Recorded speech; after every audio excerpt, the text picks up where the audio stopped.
নমস্কার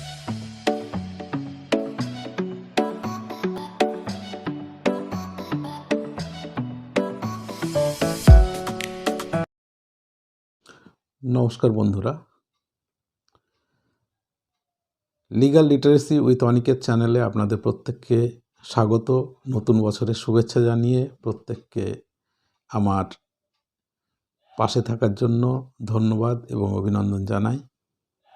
আজকে আমরা আলোচনার বিষয় যেটা বেছে নিয়েছি সেটা হচ্ছে খোরপোশ আইন। খোরপোশ এই বিষয়টা সম্পর্কে এবং আইন সম্পর্কে কম বেশি আমরা প্রত্যেকেই সচেতন।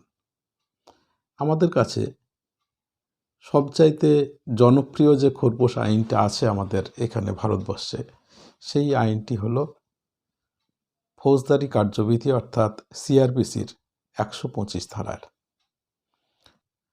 আমরা একটু যদি সামাজিক পরিপ্রেক্ষিত নিয়ে আলোচনা করি তাহলে আমরা এটা সবাই জানি যে সামাজিকভাবে আবহমান কাল ধরে চলে আসছে আমাদের এখানে ভারতবর্ষে।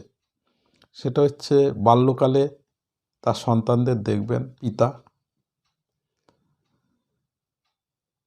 তারপরে পিতা যখন বৃদ্ধ হবে তখন পিতামাতা বৃদ্ধ হলে সেই বৃদ্ধ পিতামাতাকে দেখার দায়িত্ব তার সন্তানদের। এবং শুধু তাই নয়, যখন কোনো স্ত্রী তাকে আমাদের বিবাহ করে যখন আনা হয়, সেই তখনই আমাদের একটা ভাত কাপড়ের অনুষ্ঠান হয় হিন্দু বিবাহে।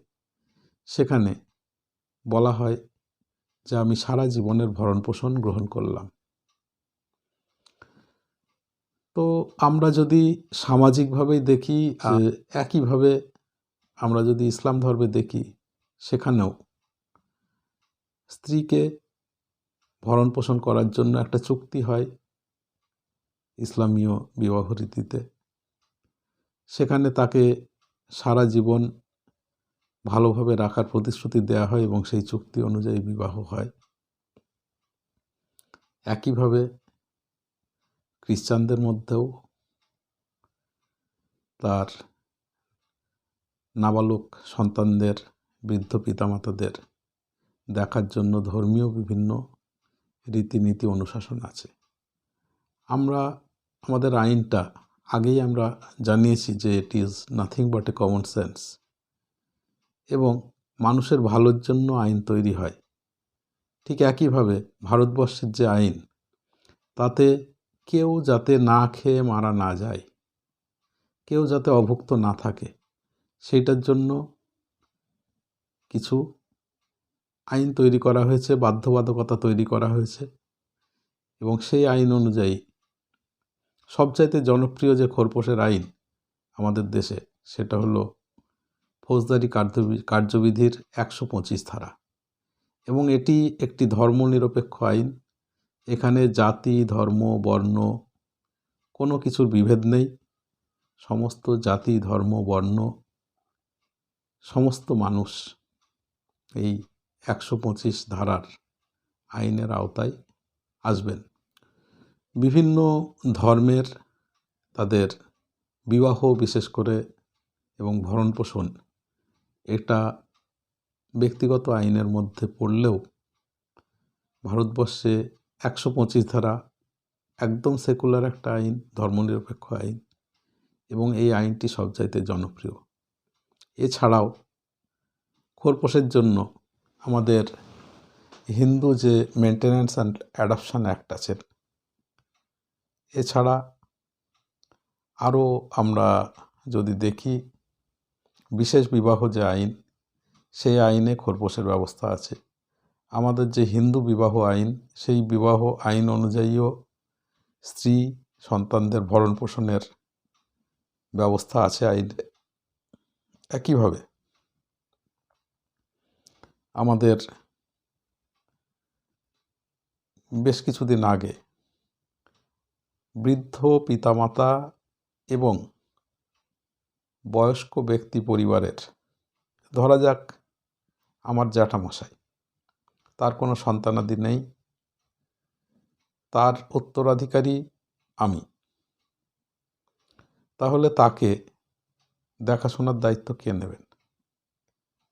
যে এখানে সহজ ভাষায় বলা হয়েছে যে তার সম্পত্তির উত্তরাধিকার পাবেন তার দায়িত্ব হচ্ছে তাকে দেখাশোনা করার। এবং সেক্ষেত্রে আমাদের হিন্দু আইনে আগে একটা মজার জিনিস ছিল। উত্তরাধিকারী কারা হবেন? যাদের পিণ্ডদানের অধিকার আছে, অর্থাৎ স্বপিণ্ড যারা, তিনিই উত্তরাধিকারী হবেন। কারা কারা পিণ্ডদান করতে অধিকারী? এবং আমাদের এখানে পশ্চিমবঙ্গে বা বাংলাদেশে তার আগে থেকেই আমাদের এখানে আমাদের যে আইন দ্বারা উত্তরাধিকার আইন, সেটা আমরা দায়ভাগ আইন দ্বারা পরিচালিত, এবং সমগ্র উত্তর ভারত বা দক্ষিণ ভারত তারা কিন্তু মিতকসারা আইন দ্বারা তাদের উত্তরাধিকার পরিচালিত হয়। আমরা আজকে উত্তরাধিকার আইন নিয়ে আলোচনায় যাব না, আমরা খোরপোশ নিয়ে আলোচনা করছি, অর্থাৎ ভরণ পোষণ। ভরণ পোষণের দায়িত্ব কার? নাবালক সন্তান এবং কোনো কোনো ক্ষেত্রে সাবালক সন্তানদেরও ভরণ পোষণের দায়িত্ব পিতার।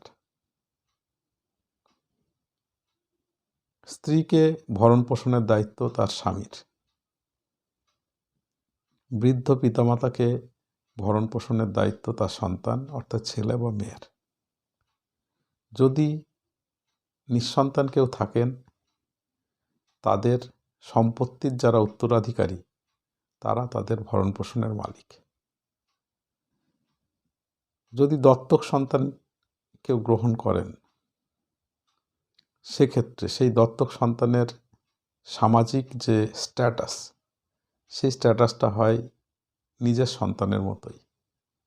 সেক্ষেত্রে সেই দত্তক সন্তানকে নিজের সন্তানের মতোই তাকে তার সমস্ত অধিকার আছে এবং তিনি সেই অধিকার পাবেন। এই এতগুলো খোরপোশের আইনের মধ্যে আমরা কোনটাকে বেছে নেব, এবং প্রায়ই আমাদের কাছে যে প্রশ্নটা আসে সেটা হচ্ছে, স্ত্রীকে কি খোরপোশ দিতে স্বামী বাধ্য? কিভাবে এই খোরপোশটাকে এড়ানো যায়? এই প্রশ্ন নিয়ে অনেক সময় আমাদের আলোচনা করতে হয় মক্কেলদের সঙ্গে, এবং এই আলোচনাটা আমরা যে সবার জন্য করছি, সেই কারণে ইন জেনারেল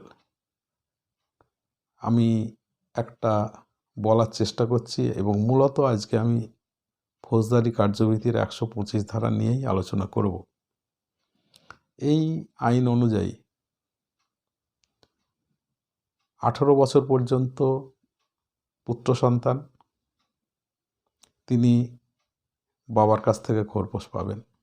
কন্যা সন্তান তার বিবাহের আগে পর্যন্ত বাবার কাছ থেকে খোরপোশ পাবেন। স্ত্রী তিনি বিবাহের পর থেকে তার স্বামী যদি তাকে ত্যাগ করেন, তিনি দ্বিতীয়বার বিবাহ না করা পর্যন্ত, বা স্বেচ্ছায় যদি তিনি গৃহত্যাগ না করেন, তাহলে তার স্বামীকে তাকে ভরণ পোষণ দিতে হবে। এবং একটা মজার বিষয় হলো, ডিভোর্সি স্ত্রী তিনিও পুনর্বিবাহ না করা পর্যন্ত বিবাহিত স্ত্রীর মর্যাদা পাবেন। আর একটা নতুন আইন, অপেক্ষাকৃত নতুন, খুব নতুন নয়, সেটা হচ্ছে পারিবারিক হিংসা আইন বা ডোমেস্টিক ভায়োলেন্স থেকে মহিলাদের রক্ষা করার যে আইন, আমরা সচরাচর যাকে ডিভি অ্যাক্ট বা ডোমেস্টিক ভায়োলেন্স অ্যাক্ট বলে থাকি, কিন্তু এই আইনটা হচ্ছে protection of women's from domestic violence. তো সেই আইনেও স্ত্রী ছাড়াও যিনি, যেটা আমরা যাকে চলতি ভাষায় লিভ ইন রিলেশন বলি, সেই লিভ ইন রিলেশনে থাকা কোনো মহিলা তিনিও তার প্রেমিকের কাছ থেকে বা পুরুষ পার্টনারের কাছ থেকে, যার সঙ্গে এক ছাদের তলায় একসঙ্গে বসবাস করেছেন, খোরপোশ পেতে অধিকারী। এই প্রশ্নগুলোর মধ্যে আমাদের পরবর্তী পর্যায়ে আমরা আলোচনা করব যে শুধুই কি মানে স্ত্রীকে স্বামী কি সবসময় খোরপোশ দিতে বাধ্য? এটা একটা বড় আলোচনা। সারা জীবন কি একজন একই রকমের খোরপোশ পেতে পারেন? বা খোরপোশের পরিমাণটা কি হবে?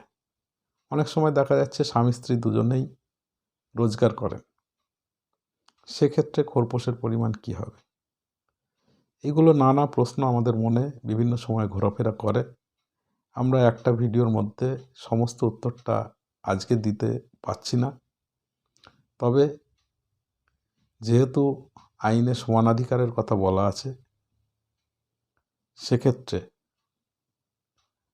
যদি স্ত্রী তিনি রোজগারে হন এবং স্বামী অক্ষম হন রোজগার করতে এবং নিজের সংসার চালাতে, তাহলে স্ত্রী স্বামীর ভরণ পোষণ করবেন, এই বাধ্যবাধকতাও আমাদের দেশের আইনের মধ্যে আছে। এখন কোন আইনে আপনি খোরপোশের দরখাস্তটা করবেন সেটা আপনাকে বেছে নিতে হবে। এবং বর্তমানে সাম্প্রতিক অতীতে সুপ্রিম কোর্ট একটি আইনে রায় দিয়েছেন। একটি রায়ে তারা কিছু গাইডলাইন নির্দিষ্ট করে দিয়েছেন যে একাধিক খোরপোশ সংক্রান্ত মামলা যদি চলতে থাকে, তাহলে যে কোনো এই ভরণ পোষণের মামলাতেই উভয় পক্ষকে একটি করে এফিডেভিট জমা দিতে হয় বা হলফনামা জমা দিতে হয়, এবং সেখানে তিনি আর কোনো খোরপোশের মামলা করেছেন কিনা, কোনো আর্থিক সহায়তা পাচ্ছেন কিনা, তাদের স্ট্যাটাস কী, তার ইনকামের উৎস কী, তাদের লায়াবিলিটি কী, দায়বদ্ধতা কী, তাদের সম্পত্তির পরিমাণ কী, সমস্ত স্টেটমেন্ট এফিডেভিট আকারে দিতে হয়। এবং এফিডেভিটে যদি কেউ ভুল তথ্য দিয়ে থাকেন, তাহলে আইন অনুযায়ী তার সাজার ব্যবস্থা আছে এবং সেই সাজাটি তিনি গ্রহণ করতে প্রস্তুত, এটাও হলফনামায় বলে দিতে হয়। সুতরাং এই খোরপোশের আইনে বেশ কিছু পরিবর্তন এসে গেছে ইতিমধ্যে। আমরা পরবর্তী কোনো ভিডিওতে এই বিষয়টা নিয়ে বিশদে আলোচনা করব। আজকে আমি এই পর্যন্তই থাকলো। ভিডিওটি আপনাদের ভালো লেগে থাকলে আপনারা অবশ্যই সাবস্ক্রাইব করবেন। যারা এখনও পর্যন্ত সাবস্ক্রাইব করেননি তারা আমার চ্যানেলটি সাবস্ক্রাইব করে নেবেন এবং একটি লাইক অবশ্যই দেবেন, কারণ আপনাদের একটা লাইক আমাকে নতুন নতুন ভিডিও বানাতে অনুপ্রাণিত করে। নমস্কার, সবাই ভালো থাকবেন।